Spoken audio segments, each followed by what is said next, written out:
Imagine a world where if a poorly built house collapsed and killed the owner, the builder would be put to death. Imagine if you broke another man's bone, your own bone would be broken in return. This isn't a scene from a dystopian movie. This was the law of the land in the Old Babylonian Empire nearly 4,000 years ago. We're talking about the Code of Hammurabi, arguably the first and most complete written legal code in human history. It's a massive stone slab, inscribed with laws that define justice, vengeance, and social order. But here's the kicker. This ancient code, carved in stone millennia ago, still has echoes in the legal system you live under today. How did such a brutal yet revolutionary system come to be? Let's rewind the clock. Our story begins in Mesopotamia, the cradle of civilization, a few centuries after the mighty Akkadian Empire had crumbled into dust. The region was a chaotic patchwork of city-states, each with its own rules, gods, and ambitions. Into this disarray stepped King Hammurabi, who ascended to the throne of Babylon around 1792 BC. Now, Hammurabi was more than just a conqueror who expanded his territory through military might. He was a visionary administrator, a brilliant strategist who understood that an empire isn't held together by swords alone, but by shared rules and a sense of order. His empire was vast and incredibly diverse, a melting pot of different cultures, languages, and traditions. To govern this sprawling kingdom effectively, Hammurabi needed a way to standardize justice. He needed to create a single, undeniable set of laws that would apply to everyone, from the dusty farms of the south to the bustling trade hubs of the north. This was the why behind the code. It wasn't just a list of punishments, it was a grand project of social engineering. The code's 282 laws were designed to unify these disparate groups under a single, divine authority.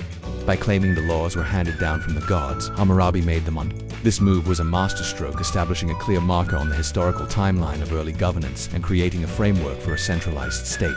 The code was meant to bring order out of chaos, to ensure that his subjects felt a sense of security and predictability. It covered everything from property rights and trade agreements to family law and professional conduct.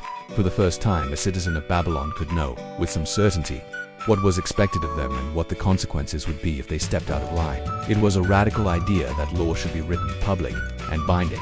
This foundation of legal clarity was Hammurabi's true conquest, an empire of order built not just on conquered lands, but on inscribed stone. Now, let's get into the shocking details. The Code of Hammurabi is famous for one principle above all, lex talionis, or the law of retaliation, summed up by the famous phrase, an eye for an eye, a tooth for a tooth. On the surface, it sounds like a straightforward if brutal form of justice. But when you dig deeper, you uncover the code's most unsettling feature, its profound inequality. Justice under Hammurabi was not blind. In fact, it looked very carefully at who you were. Babylonian society was strictly divided into social classes. At the top were the Owilu, the wealthy, landowning elites, the nobles and high-ranking officials. Below them were the Mushkinu, the commoners, free people who were subordinate to the Owilu, and at the very bottom were the Wardu, the enslaved. The law treated each class dramatically differently. For example, if a wealthy Owilu injured another Owilu, the eye for an eye principle was applied literally. But if that same Owilu injured a commoner, a Mushkenu, the penalty was not physical retaliation. Instead, it was a simple fine, typically 1 mina of silver. The life and body of a commoner were literally worth less than the body of a nobleman. The inequality gets even more disturbing.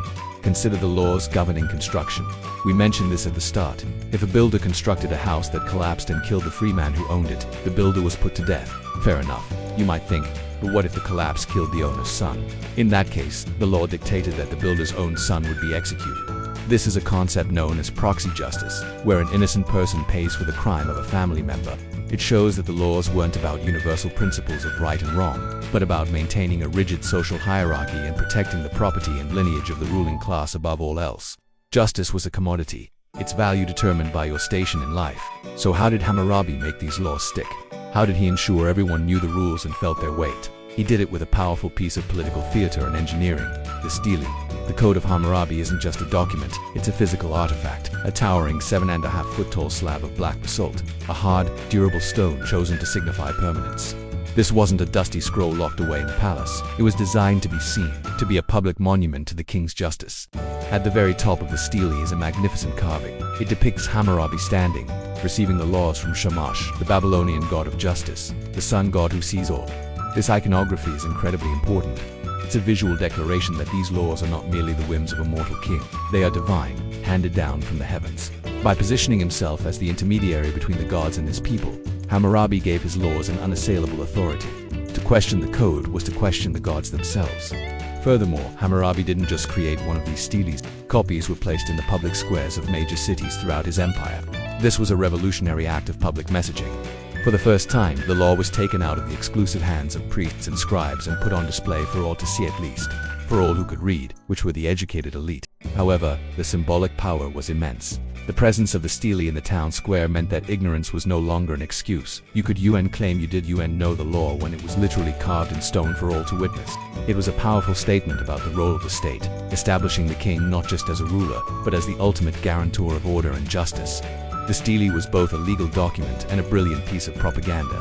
So, after all this talk of brutal punishments and social inequality, you might be wondering, what is the real legacy of this ancient code? Why do we still talk about it 4,000 years later?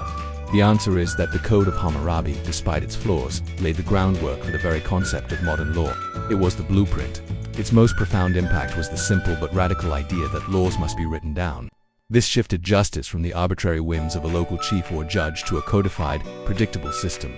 This is the intellectual ancestor of every constitution, every legal statute, and every business contract in the world today. The code also introduced, in a nascent form, the concept of the presumption of innocence. While it was far from our modern standard, several laws required the accuser to provide evidence. If an accuser failed to prove their case, they could be severely punished, sometimes even facing the same penalty the accused would have received.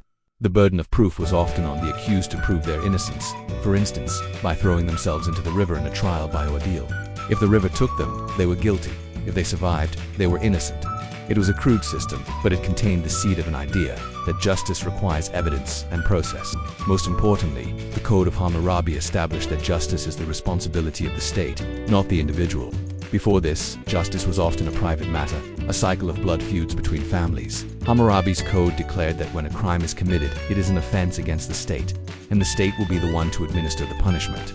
This single slab of stone represents a monumental shift in human civilization the moment we began to build societies based not on brute force, but on the rule of law. It's a journey we are still on today, refining and perfecting the blueprint that was first carved in stone so long ago. Thank you so much for joining me on this deep dive into our shared past. If you found this fascinating, make sure to hit that subscribe button and ring the bell so you don't miss our next adventure. Next week, we're jumping forward in time to explore what many consider the world's first computer, built by an ancient civilization you might not expect. See you then.